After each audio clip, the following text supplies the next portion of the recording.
चाणक्य ने बताया, ऐसी नारी पराये मर्द से बना लेती है संबंध। आज जो विषय हम लेकर आए हैं ना, वो आपके रोंगटे खड़े कर देगा, क्योंकि ये बात सिर्फ रिश्तों की नहीं है, ये बात आपके पूरे जीवन की है, आपकी इज्जत की है और उस भरोसे की है जो आपने अपने जीवन साथी पर किया है।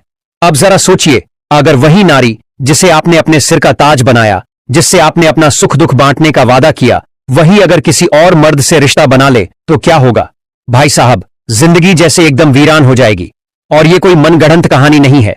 चाणक्य ने, हां वही महान चाणक्य जिनकी नीतियां आज भी लोगों को दिशा देती हैं, उन्होंने इस विषय पर बहुत ही सीधी, सटीक और कड़वी बात कही है।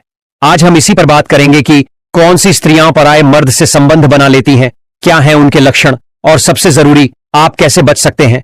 अब यहां एक बात साफ है, चाणक्य कभी भी किसी नारी का अपमान नहीं करते। उन्होंने कई बार नारी की महिमा का बखान किया है, लेकिन जहां बात धोखे, कपट और अनैतिक संबंधों की आती है, वहां वो खुलकर कहते हैं कि ऐसी स्त्री से सावधान रहो जो अपने पति के रहते हुए भी दूसरे मर्दों की तरफ झुकाव रखती हो। और भाई साहब, ये बात यूं ही नहीं कही गई, इसके पीछे है समाज का अनुभव।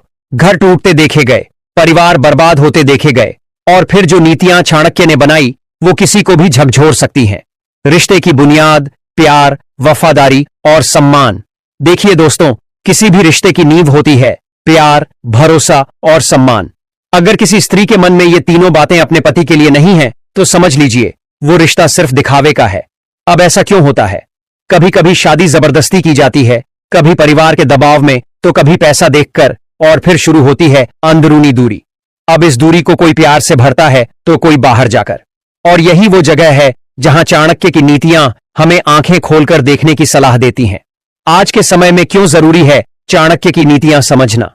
अब आप सोचेंगे कि भाई, चाणक्य तो 2000 साल पहले हुए थे, उनकी बात आज क्यों माने? तो सुनिए, इंसान का स्वभाव नहीं बदला है।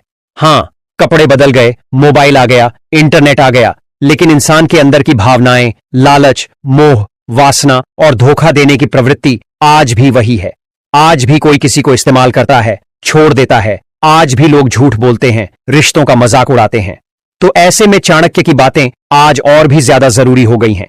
पति पत्नी के रिश्ते में ईमानदारी क्यों सबसे जरूरी है?